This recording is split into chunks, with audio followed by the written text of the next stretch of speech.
can't believe he's so quiet. Is he ever this quiet? I don't know that I've ever seen him this quiet. It's fascinating. What do you suppose is happening? Why? Why has it come to this? Oh, so many possibilities. So many questions.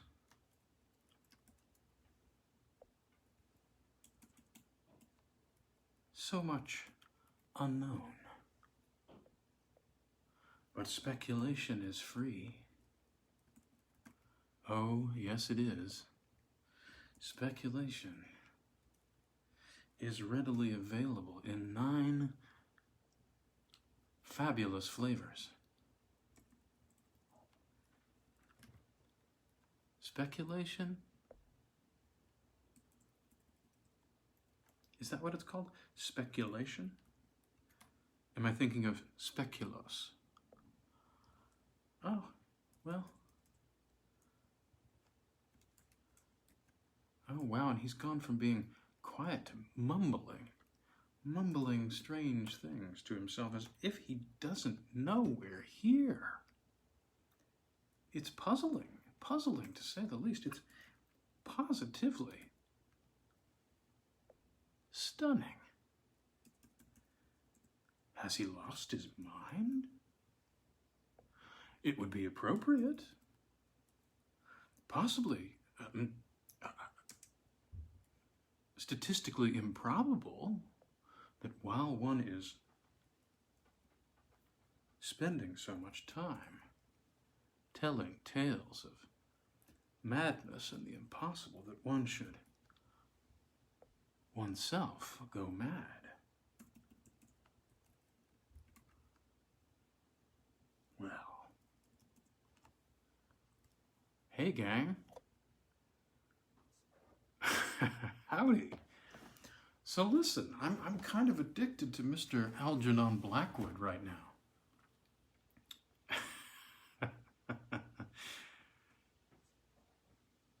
So I have another from the free Kindle collection for Weird Tales. This is The Glamour of the Snow. 1. Hibbert, always conscious of 2 worlds, was in this mountain village conscious of 3. It lay on the slopes of the Valais Alps, and he had taken a room in the little post office where he could be at peace to write his book, yet at the same time enjoy the winter sports and find companionship in the hotels when he wanted it.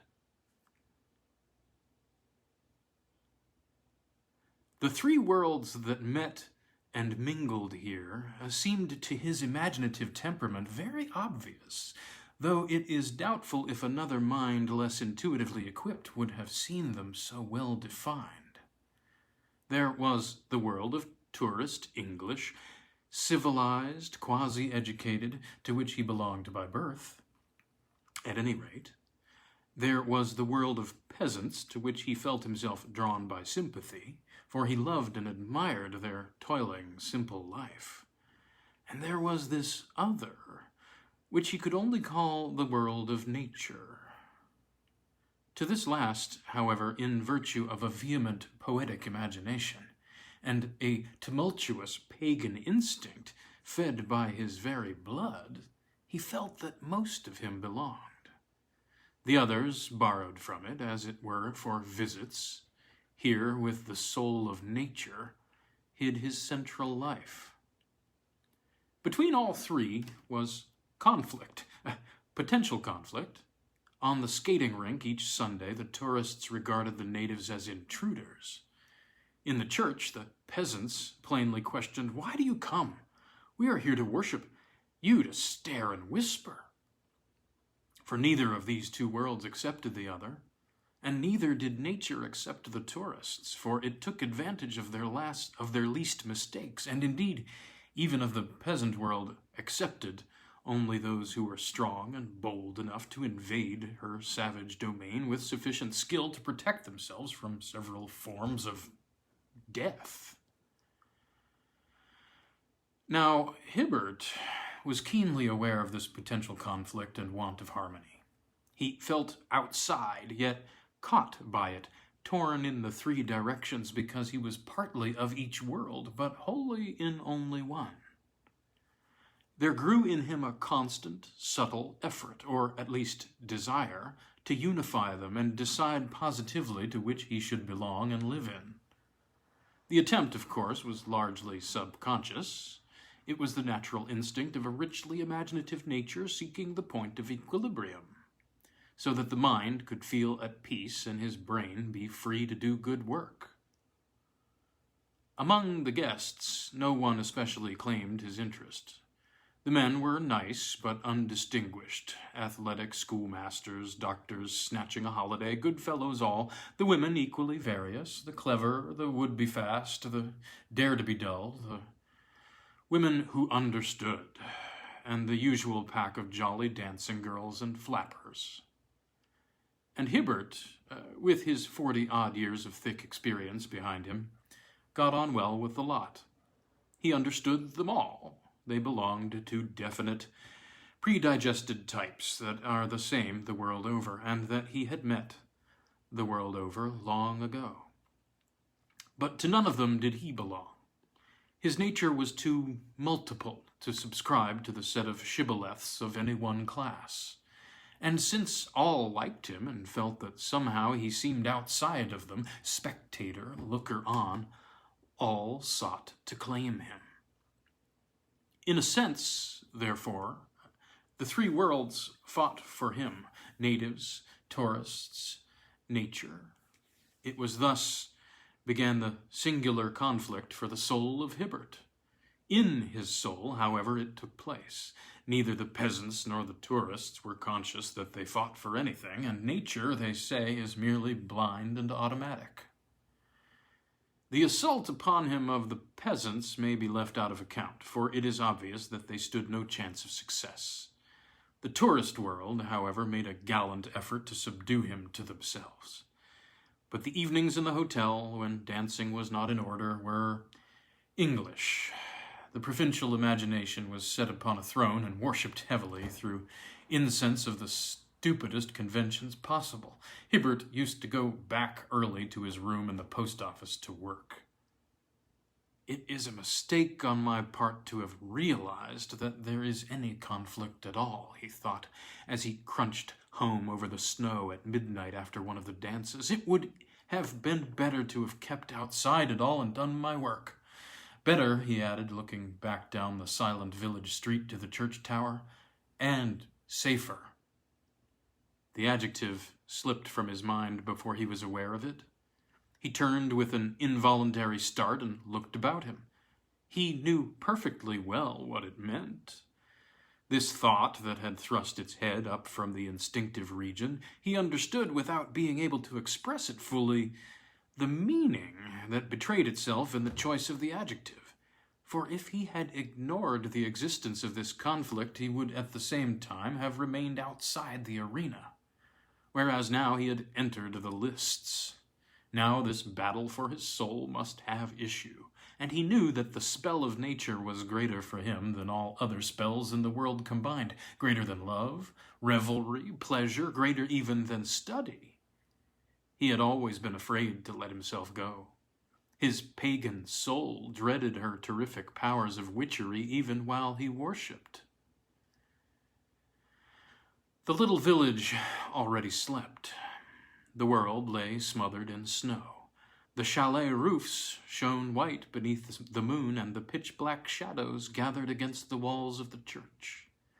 His eye rested a moment on the square stone tower with its frosted cross that pointed to the sky, then traveled with a leap of many thousand feet to the enormous mountains that brushed the brilliant stars.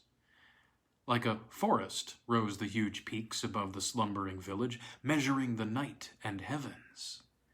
They beckoned him. And something born of the snowy desolation, born of the midnight and the silent grandeur, born of the great listening hollows of the night, something that lay twixt terror and wonder, dropped from the vast wintry spaces down into his heart. and called him. Very softly, unrecorded in any word or thought his brain could compass, it laid its spell upon him. Fingers of snow brushed the surface of his heart. The power and quiet majesty of the winter's night appalled him. Fumbling a moment with the big unwieldy key, he let himself in and went upstairs to bed. Two thoughts went with him, apparently quite ordinary and sensible ones. What fools these peasants are to sleep through such a night, and the other, those dances tire me. I'll never go again. My work only suffers in the morning. The claims of peasants and tourists upon him seemed thus in a single instant weakened. The clash of battle troubled half his dreams. Nature had sent her beauty of the night and won the first assault. The others, routed and dismayed, fled far away.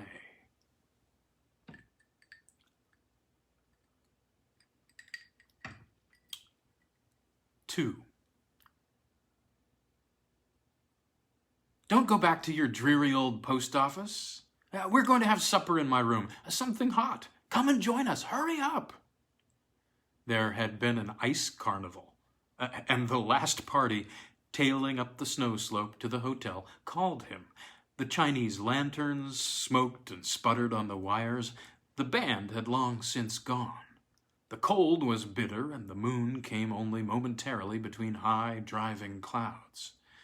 From the shed, where the people changed from skates to snow boots, he shouted something to the effect that he was following.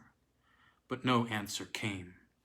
The moving shadows of those who had called were already merged high up against the village darkness. The voices died away. Doors slammed. Hibbert found himself alone on the deserted rink. And it was then, quite suddenly, the impulse came to him: stay and skate alone. The thought of the stuffy hotel room and of those noisy people with their obvious jokes and laughter oppressed him.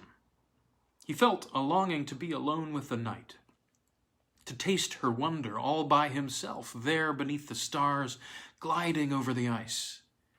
It was not yet midnight, and he could skate for half an hour. That supper party, if they noticed his absence at all, would merely think he had changed his mind and gone to bed. It was an impulse, yes, and not an unnatural one, yet even at the time it struck him that something more than impulse lay concealed behind it. More than invitation, yet certainly less than command, there was a vague, queer feeling that he stayed because he had to, almost as though there was something he had forgotten, overlooked, left undone. Imaginative temperaments are often thus, and impulses ever weakness. For with such ill-considered opening of the doors to hasty action may come an invasion of other forces at the same time, forces merely waiting their opportunity, perhaps.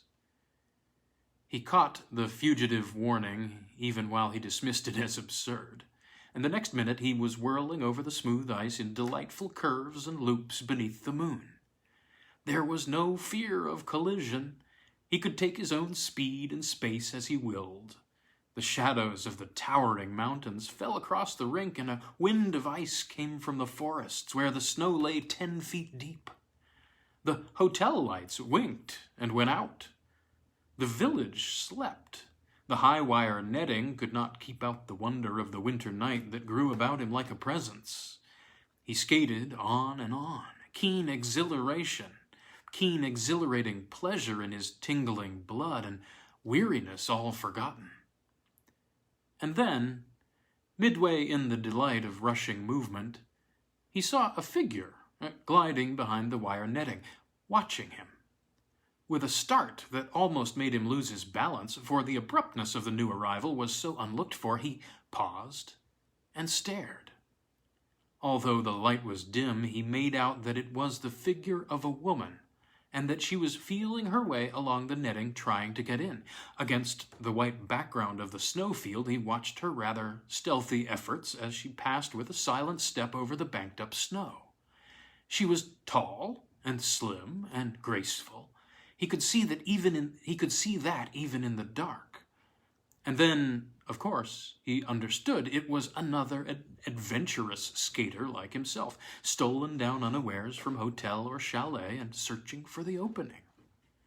At once, making a sign and pointing with one hand, he turned swiftly and skated over to the little entrance to the other side. But even before he got there, there was a sound on the ice behind him, and with an exclamation of amazement he could not suppress, he turned to see her swerving up to his side across the width of the rink. She had somehow found another way in. Hibbert, as a rule, was punctilious, and in these free and easy places, perhaps especially so. If only for his own protection, he did not seek to make advances unless some kind of introduction paved the way. But for these two to skate together in the semi-darkness without speech, often of necessity brushing shoulders almost, was too absurd to think of. Accordingly, he raised his cap and spoke. His actual words he seems unable to recall, nor what the girl said in reply, except that she answered him in accented English with some commonplace about doing figures at midnight on an empty rink. Quite natural it was, and right. She wore gray clothes of some kind, though not the customary long gloves or sweater. For indeed her hands were bare, and presently when he skated with her he wondered with something like astonishment at their dry and icy coldness. And she was delicious to skate with, supple, sure and light, fast as a man, yet with the freedom of a child, sinuous and steady at the same time. Her flexibility made him wonder, and when he asked where she had learned, she murmured. He caught the breath against his ear and recalled later that it was singularly cold, that she could hardly tell, for she had been accustomed to the ice ever since she could remember. But her face he never properly saw. A muffler of white fur buried her neck to the ears, and her cap came over the eyes. He only saw that she was young, nor could he gather her hotel or chalet, for she pointed vaguely when he asked her up the slopes. "Just over there," she said, quickly taking his hand again. He did not press her. No doubt she wished to hide her escapade, and the touch of her hand thrilled him more than anything he could remember. Even through his thick glove he felt the softness of that cold and delicate softness.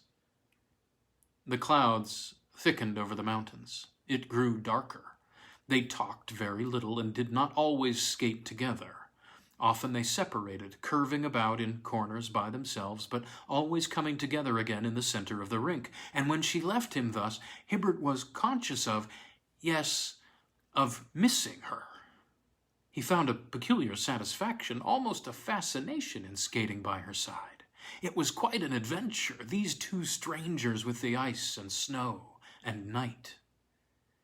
Midnight had long since sounded from the old church tower before they parted.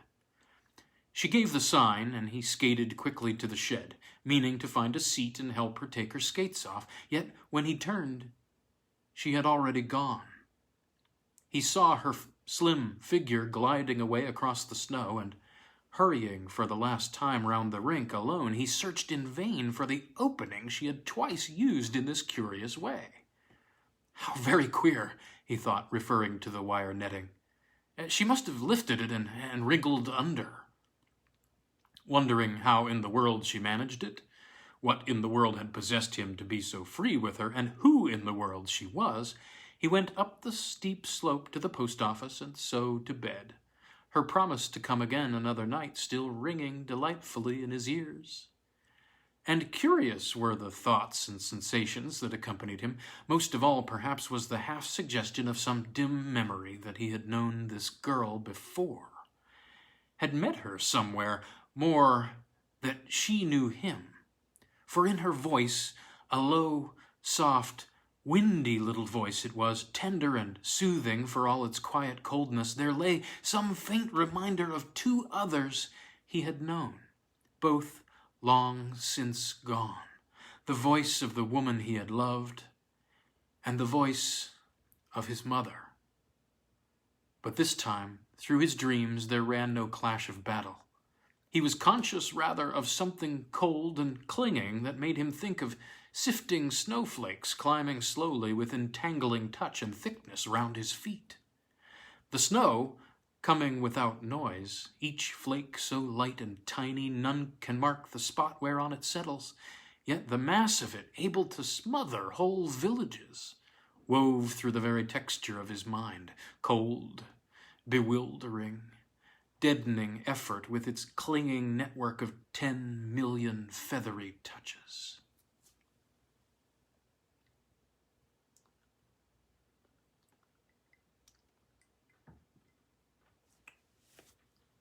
Three.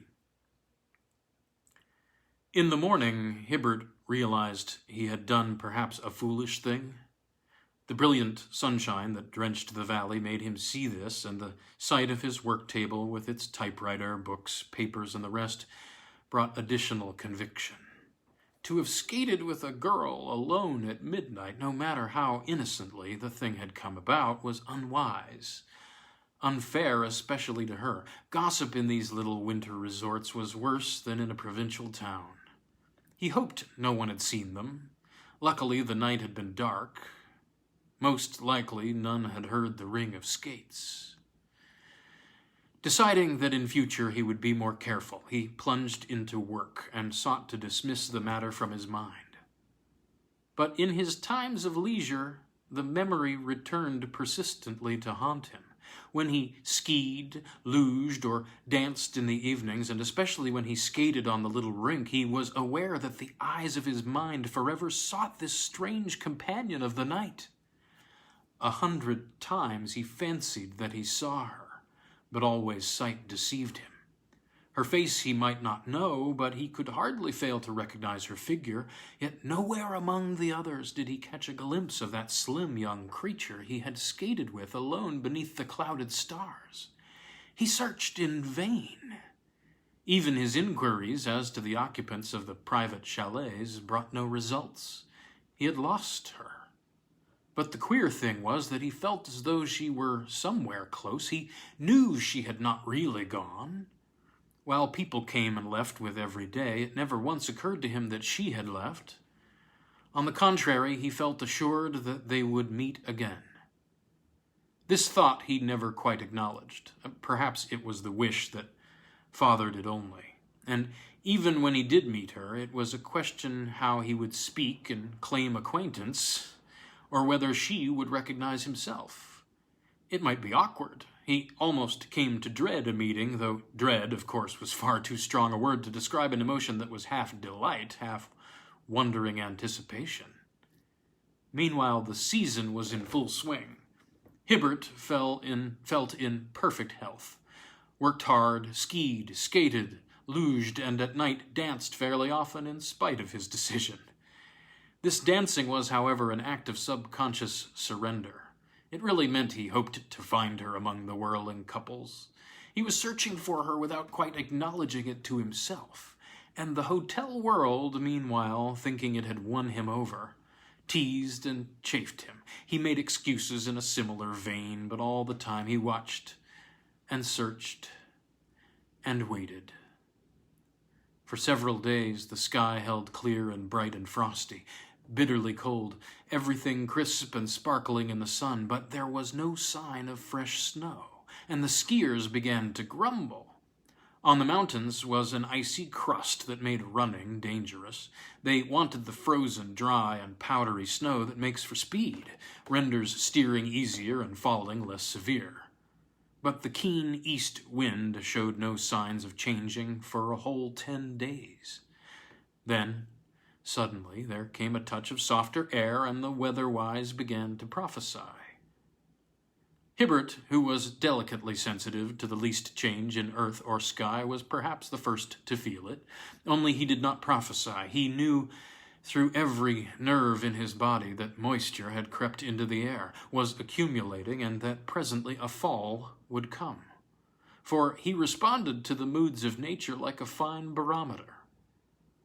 And the knowledge, this time, brought into his heart a strange little wayward emotion that was hard to account for, a feeling of unexplained uneasiness and disquieting joy.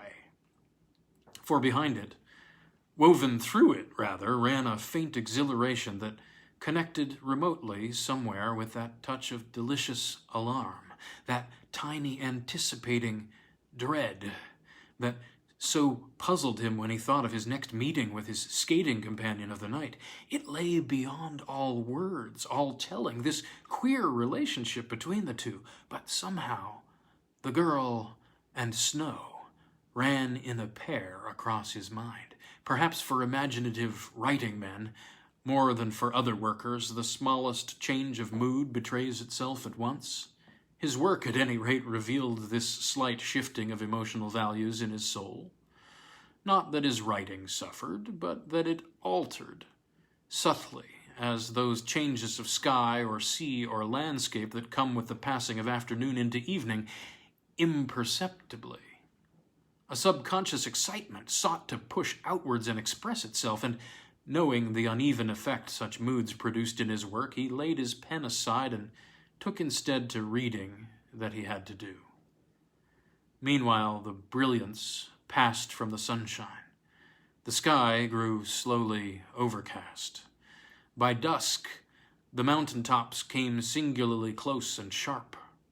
The distant valley rose into absurdly near perspective. The moisture increased, rapidly approaching saturation point, when it must fall in snow. Hibbert watched and waited.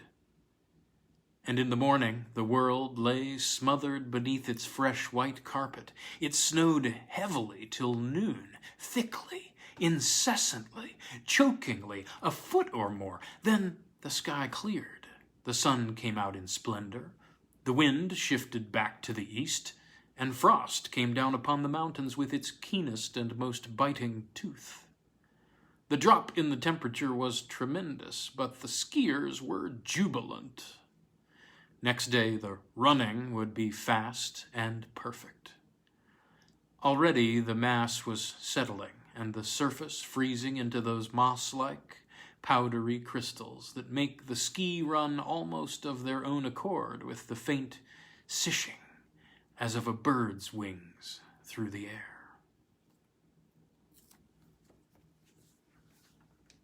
All right, I'm glad you've come around for our weirding hour. That was the first half of an Algernon Blackwood tale that I personally am really enjoying, called The Glamour of the Snow. Be well, stay weird. Talk to you tomorrow.